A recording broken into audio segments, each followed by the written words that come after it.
Hello mga ka-farmers, welcome back to my channel. Sa wakas, sa isang linggong pag laging umuulan ay sumikat na yung araw. Yan. So yan mga ka-farmers, mainit na yung panahon. At ngayong araw na ito ay dahil mainit na yung panahon at maganda na rin, magpupurga tayo ng mga sisiw. So meron tayong gamit na pamurga ngayong bago, ay papakita ko sa inyo kung ano ito. Alright, samahan nyo ko at let's go.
So itong mga sisiw natin mga ka-farmers ay pinapakain na natin ngayon at mamaya siguro 30 to 40 minutes tsaka natin ito bibigyan ng pamurga.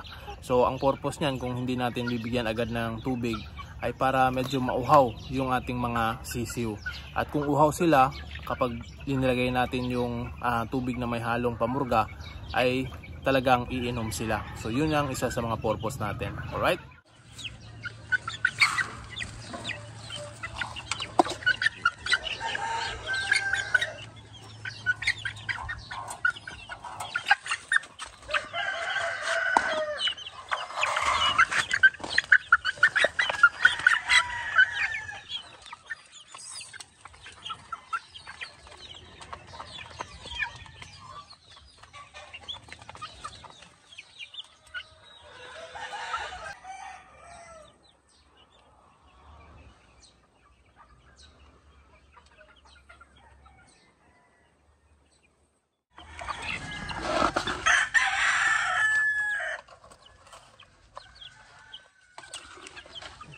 Boy.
So ito yung dewormer mga ka-farmers na gagamitin natin sa pagpurga sa ating mga sisiw. Ito yung Pepe dewormer.